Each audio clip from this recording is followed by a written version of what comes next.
Auxins की discovery के बारे में हमने लास्ट टर्न पर पढ़ा था, उसके कंटिन्यूएशन में ही आज फाइनली F.W. वेंट ने 1928 में ही succeeded in isolating the chemical influence from coleoptile tips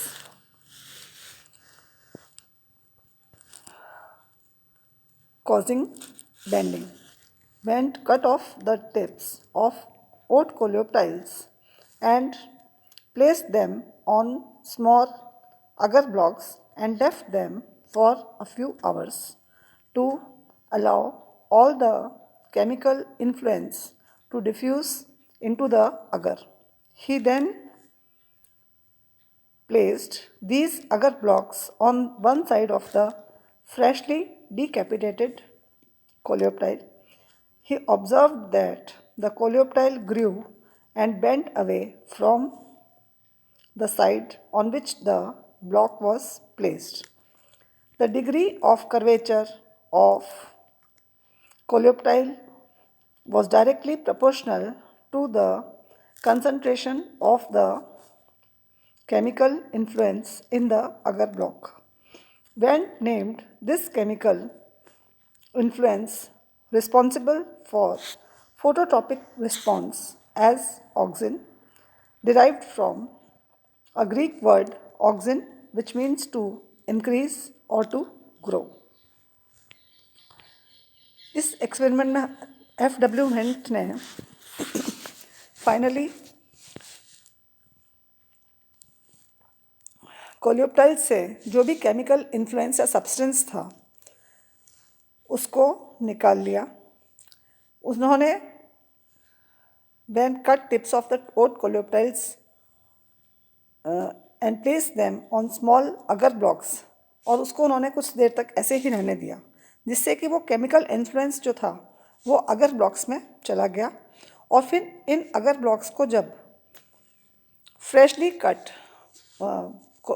coleoptile tips पर रखा गया, डिकैपिटेटेड कोलियोप्टाइल्स पर रखा गया, तो उन्होंने ये ऑब्जर्व किया कि वो बढ़े और bent away from the side on which the block was placed. और जो डिग्री ऑफ कर्वेचर था, बेंडिंग का जो कर्वेचर था, that was directly proportional to the concentration of the chemical influence which was present in the agar block. इस chemical influence को नाम दिया गया ऑक्सिन, जिसका मतलब है बढ़ना या फिर ग्रो करना. In another experiment, Wendt discovered that when coleoptile is illuminated only from one side, that is unilaterally, then auxin accumulation is 35% on the illuminated side of the coleoptile and 65% on dark or non-illuminated side.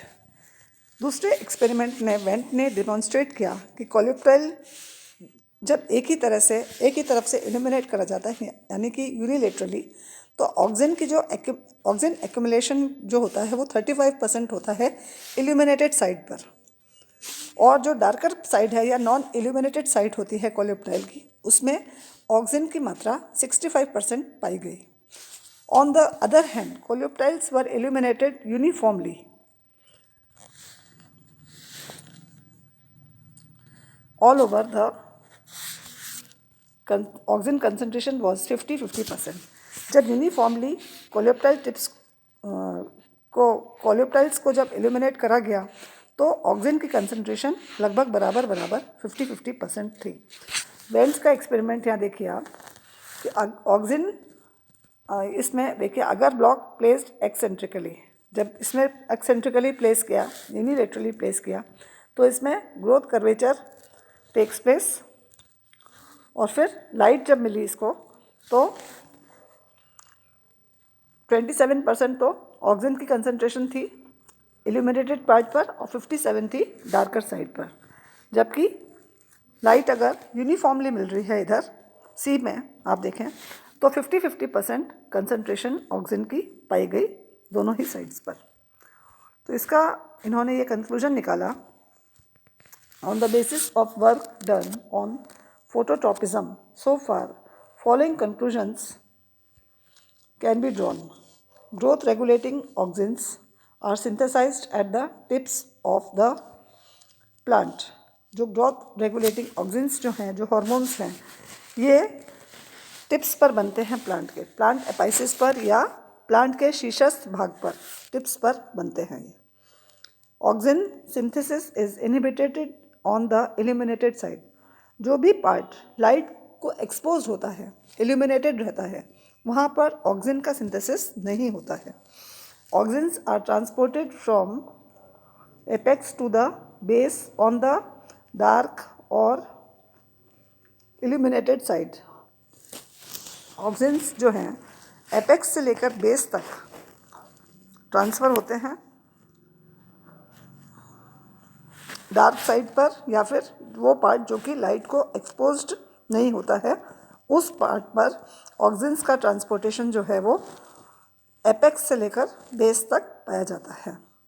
Auxins are soluble in water. Auxins जो है पानी में soluble होते हैं. Light में inhibit the release of auxins or stimulate their degradation or even cause them to move laterally towards the dark or unilluminated side of the stem. यानी light जो है वो ऑक्सिन्स के रिलीज को रोक सकती है या इनके डिग्रेडेशन को प्रमोट कर सकती है, और या फिर इवन इनका जो मूवमेंट है ऑक्सिन्स को मूव कर सकती है laterally towards the darker side जो कि अनइल्यूमिनेटेड है. नेक्स्ट इसमें है topic chemical nature of auxins.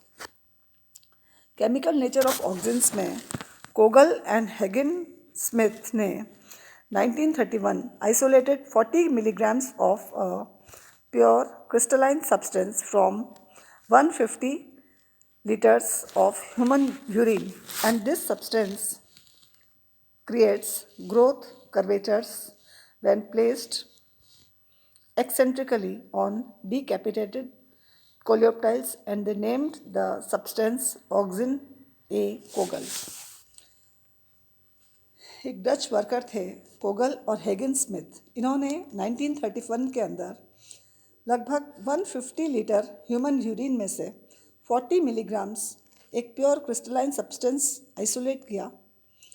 ये सब्सटेंस जो था इट कॉजेस ग्रोथ कर्वेचर्स. जब ये डिकैपिटेटेड कोलियोप्टाइल्स पर इन्हें रखा गया इस सब्सटेंस को, तो वो वहाँ पर ग्रोथ कर्वेचर्स उसने क्रिएट किए. इसी सब्सटेंस को इन्होंने नाम दिया ऑक्सिन ए कोगल. इसके बाद में एक्सेलमैन और हेगन स्मिथ ने 1934 में they also isolated a similar substance from corn germ oil which they named auxin B. इन्होंने 1934 के अंदर इसी तरह का एक similar active substance corn germ oil में से आइसोलेट किया. उसको इन्होंने कहा ऑक्सिन बी. और finally they isolated a third compound from human urine and called it heteroauxin. Now it is known as indole 3 acetic acid. Finally इन्होंने Kogl और Smith ने ह्यूमन यूरिन में से एक तीसरा कंपाउंड आइसोलेट किया, निकाला, और इसको इन्होंने नाम दिया हेट्रोऑक्सिन, और जिसे आज हम इंडोल 3 एसिटिक एसिड IAA नाम से जानते हैं. Now it is well established that IAA is the main naturally occurring auxin in all higher plants. हम सभी जानते हैं कि इंडोल एसिटिक एसिड या इंडोल 3 एसिटिक एसिड जो है वो सबसे ज़्यादा पाया जाने वाला नेचुरल ऑक्सिन है हायर प्लांट्स के अंदर. Some other naturally occurring auxins are indole 3 acetaldehyde, indole 3 pyruvic acid, indole 3 acetonitrile और इंडोल 3 इथेनॉल. यहाँ पर इनके स्ट्रक्चर्स बताए गए हैं, देखिए. Indole 3 acetic acid, indole 3 pyruvic acid, indole 3 ethanol, indole 3 acetaldehyde और इंडोल 3 एसिटोनाइट्राइल. इसके अलावा many synthetic compounds similar to auxins have been produced. For example, indole 3 butyric acid, alpha and beta naphthalene acetic acid NAA, phenyl acetic acid PAA, 2,4-D 2,4 dichlorophenoxy acetic acid, इसी तरह से 2,4,5 ट्राइक्लोरोफिनॉक्सी acetic acid, जिससे हम 2,4,5-T कहते हैं। ये देखिए यहाँ पर दिखाए गए हैं इंडोल 3 ब्यूटारिक एसिड, फिर alpha naphthalene acetic acid, dichloro acetic acid 2,4-D, beta naphthalene acetic acid, phenyl acetic acid, dichlorophenoxy acetic acid. इस तरह से हम देखते हैं सिंथेटिक ऑक्सिन्स जो हैं ये they have been found to be more stable than the natural auxins. Perhaps this is due to the fact that they are not natural compounds and therefore no enzymatic system exists in them in the plant to destroy them. इस वजह से synthetic auxins जो होते हैं वो ज़्यादा stable होते हैं as compared to natural auxins, क्योंकि उनके अंदर नेचुरल कंपाउंड्स की तरह से कोई भी एंजाइमेटिक सिस्टम नहीं होता है प्लांट के अंदर जो कि इसको डिस्ट्रॉय कर सके। Thank you.